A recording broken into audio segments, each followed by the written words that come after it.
If we all remember correctly, Mondo tried to kill Monokuma back in chapter 1. Not really chapter 1, but more of the prologue.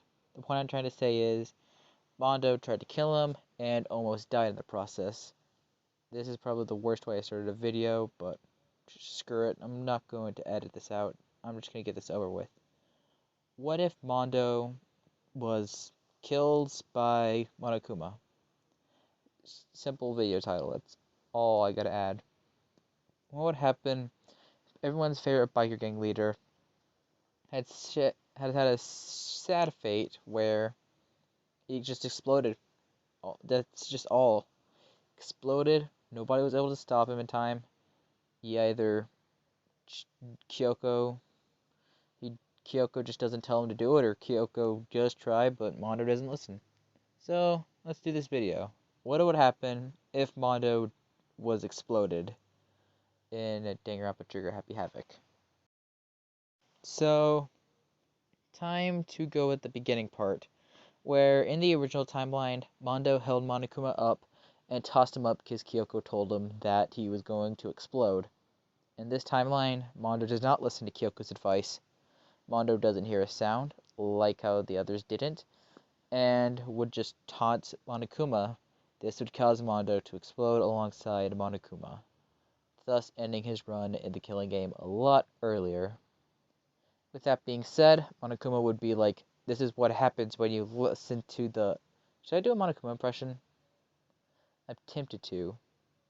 I'm going to do it. So laugh at me in the comments if I suck at this. This is what happens if you don't listen to the killing game rules. Pooh. Yeah, I'm never gonna do this again, I promise. But back to the story. Mondo isn't that lucky, and he just dies. It's just that. He explodes. No trace of him is left. All that's left is a long black coat. With that being said, how would the killing game now change? Well, chapter 1 has a big change for starters. It's more likely that Monokuma is going to have, but Junko is going to have Mukuro kill. Junko at this point would probably know that Mukuro knows that if she were to do this, she knows what's going to happen to her now. That there's no fun in games, that she's going to die. So, instead, Junko just doesn't. Like, Mukuro decides to not want to do this, and Junko just tells her to kill someone, obviously. So, Mukuro kills someone. As for who she would kill, it would be obvious that Junko would not give her own free will, and Junko would want to take someone out who's a big threat. Who is a big threat at this point? More than likely, Kyoko. As for why Kyoko is a big threat at this point, well, she's the ultimate detective, and she's slowly gaining back her detective ultimate. So if she remembers that she's the ultimate detective, like she has amnesia, doesn't remember nothing. Once she knows that she's the ultimate detective, it's over. Junko is basically done.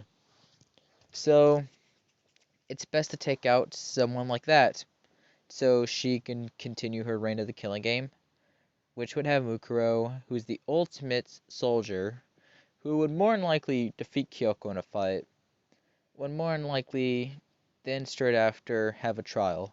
Would she be revealed to be Mukuro?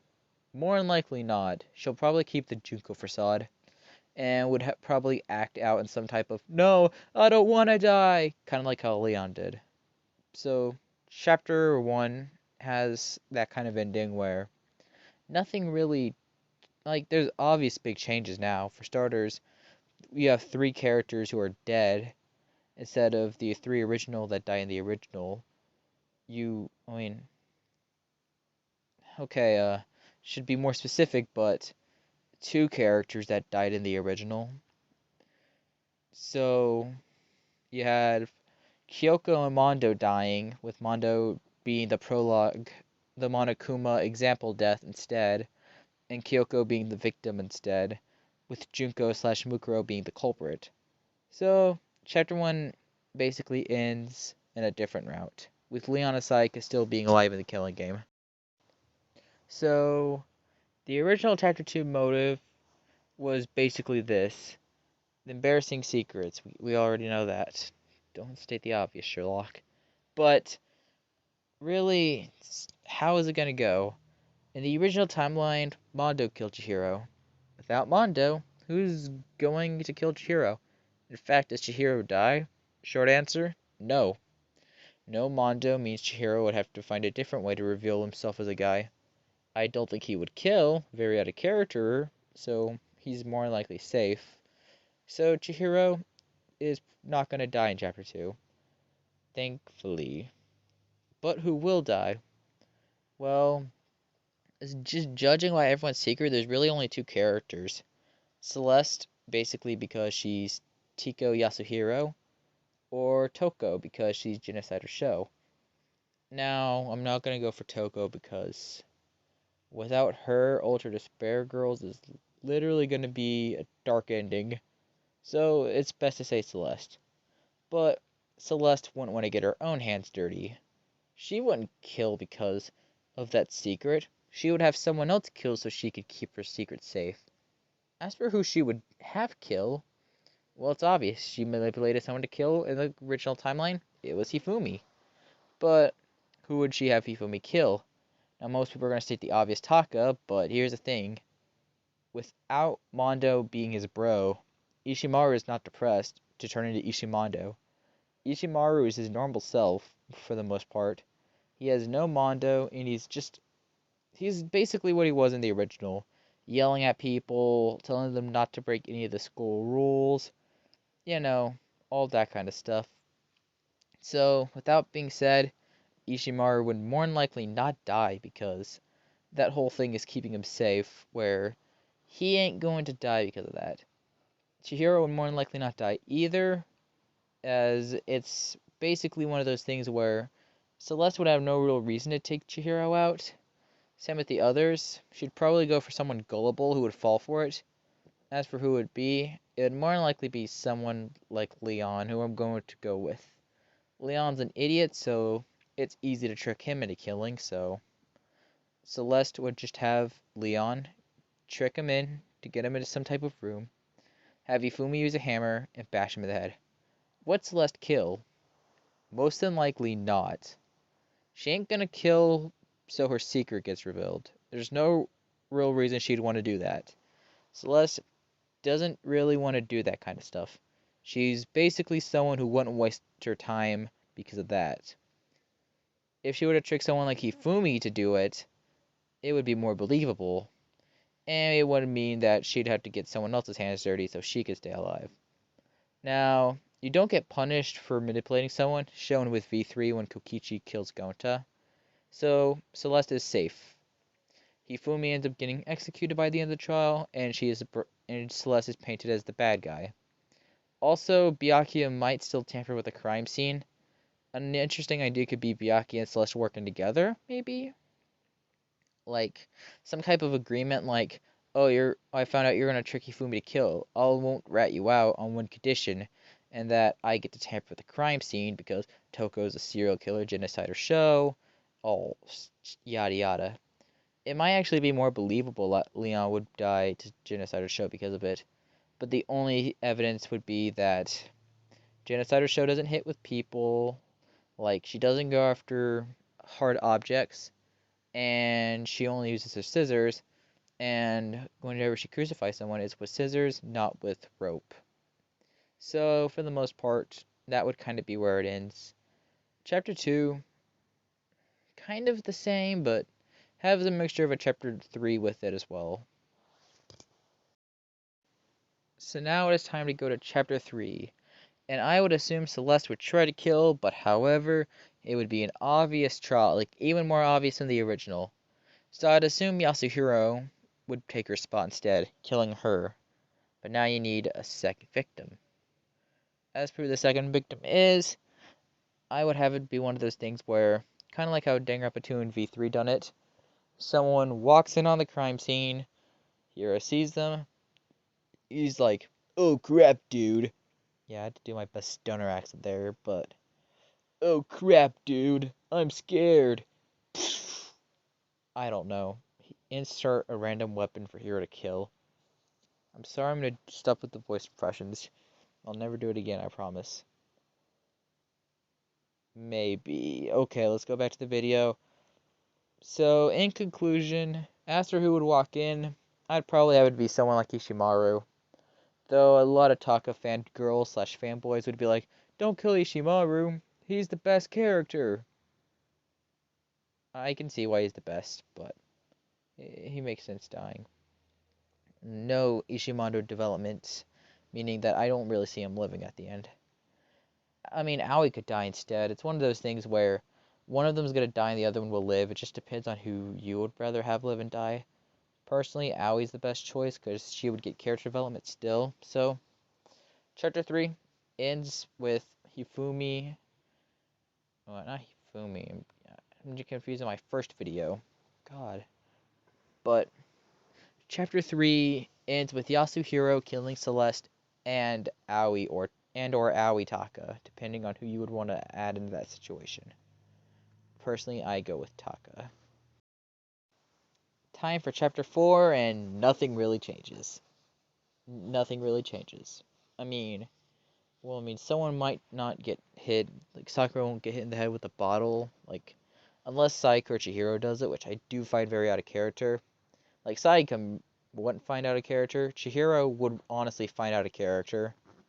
So, I guess Sakura might only get like one bottle shot, unless you want to have Saika do it.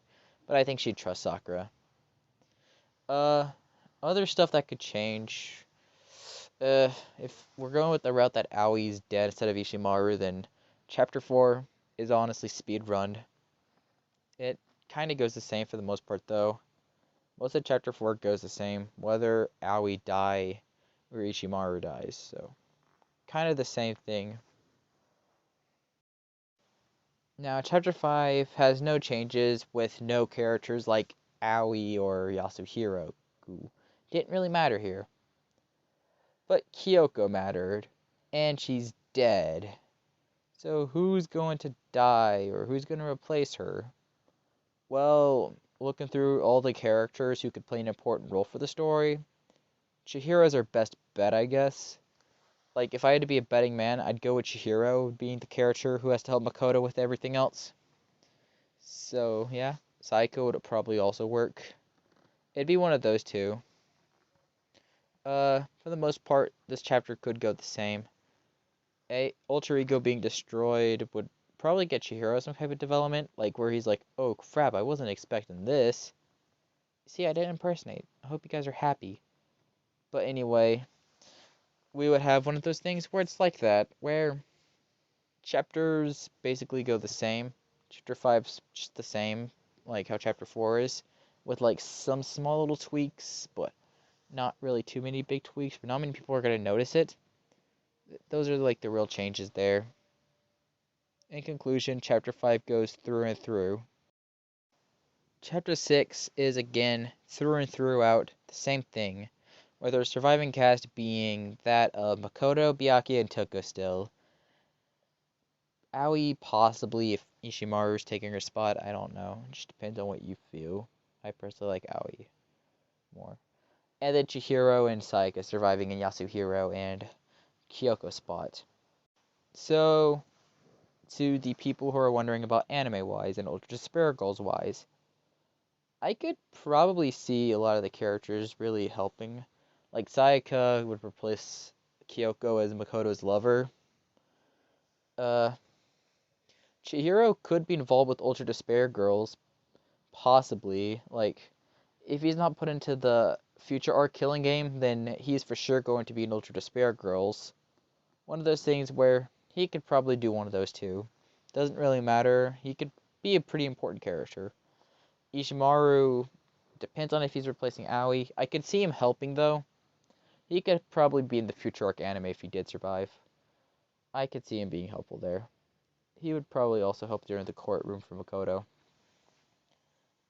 Chihiro could also be in Goodbye Despair with Makoto and Byakuya.